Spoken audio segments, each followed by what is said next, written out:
Hello, my name is Martha Milam, and I'm so happy to be here today to talk to you all about family engagement. I want to thank you all for being here, especially thank you Superintendent Barker, to our board members, and our school, our administration, our faculty, staff. Thank you for being here today. I appreciate it.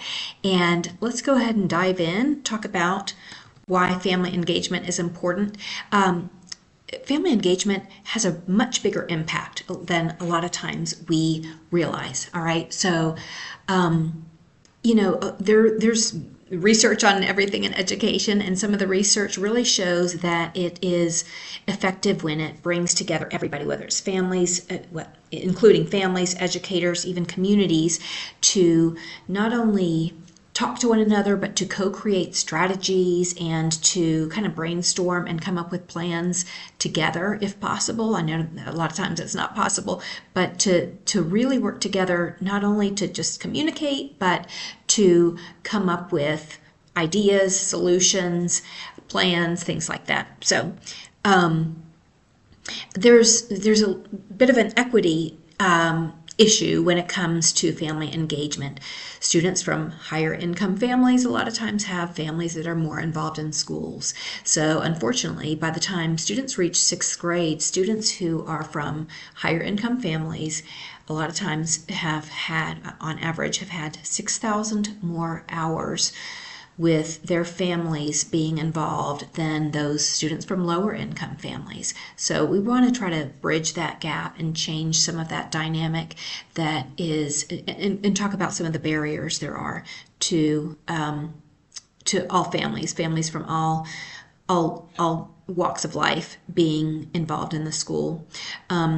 Great success story in Texas. A school really boosted their scores. They ranked their test scores, their attendance scores went from 33rd place up to first place within their district, based on some pretty significant changes that they did with family engagement.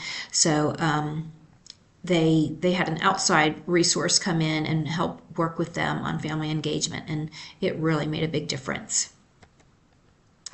All right, some of the barriers to family engagement. We know that as educators, there are some educators that don't want family engagement. They don't have time. They're like, I don't have time to call the parents. I don't have time to reach out, and I don't want them in my classroom really, watching what I do. So you hear a lot of those comments now and then, and that's a mindset that we need to change. So we need to really value those family contributions.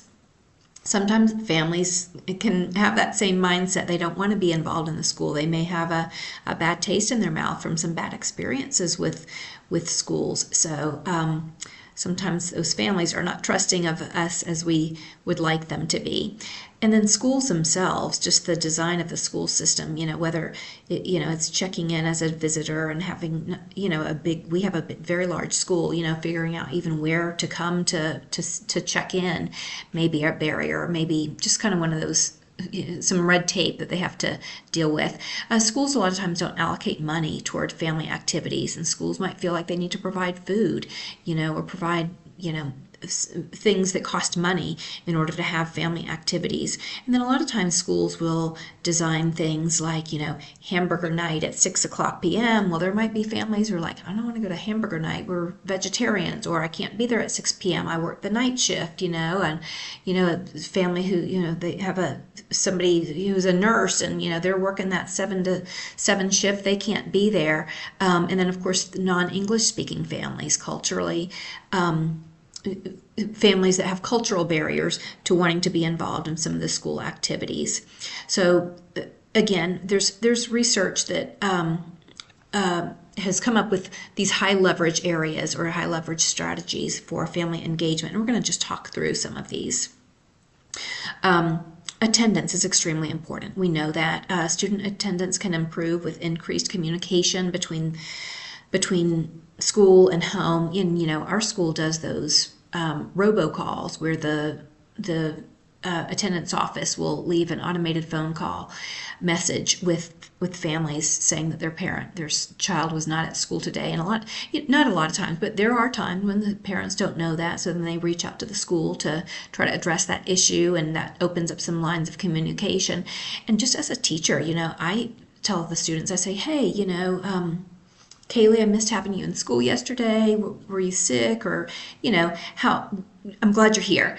And I've had students who say, Miss Milam, I did not want to come to school today, but I knew that you would be looking for me. And that really makes a difference when we say things like that. Just knowing, wanting the kids to be there and expressing that is very valuable. Data sharing, Infinite Campus, giving parents that 24/7 access to information is really critical. So reminding the parents and guardians to get online and look at those scores, look at those grades, look at that attendance is all extremely important.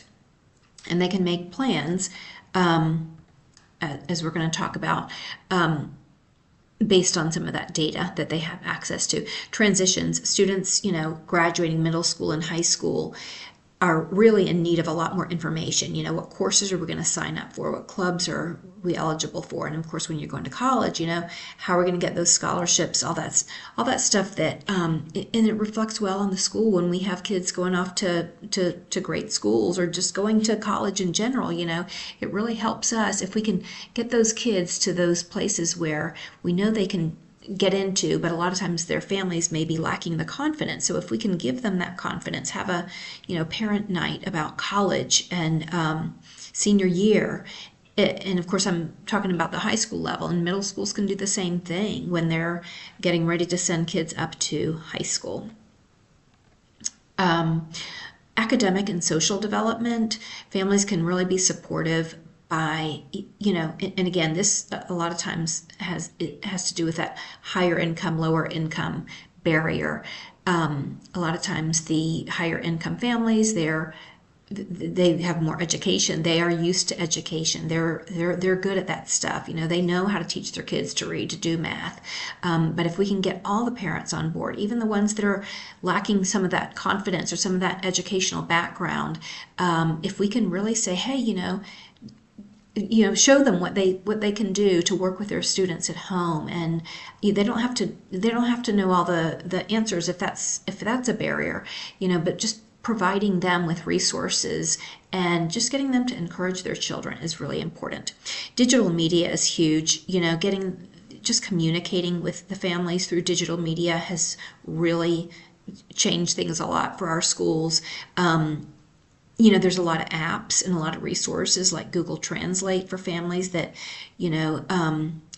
that where the families are not necessarily English speaking, the children might be, but the parents might not. And so using that digital media and having those families really get involved in technology safety and, mental and emotional health with using their technology tools, that's really key.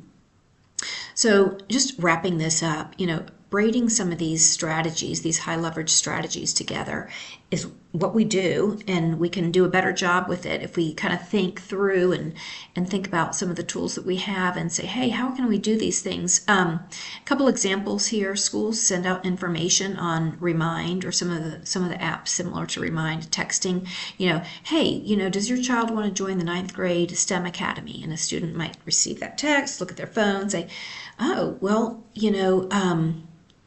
Jasmine, what are your grades in science and math? Would you be able to join the STEM Academy? And they, dad might get online and look at Jasmine's grades and say, hey, you've got A's in your science and math classes. Let's do this thing, So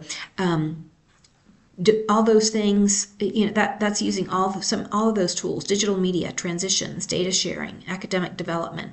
And then finally, one more example: a student's mom might look at Infinite Campus and say, hey, Ezra, you missed 4th period class. I wonder what's going on with that. The mom might find out that Ezra is failing that 4th period class and talks to the teacher. The teacher says, hey, he's failing. We really need to work on getting his grades up. And they might come up with a remediation plan for him, talking about some of the tutoring programs, whatever the case may be.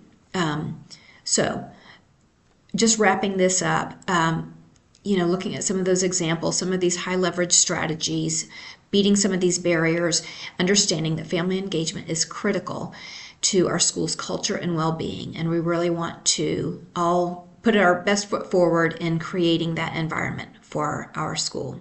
Thank you.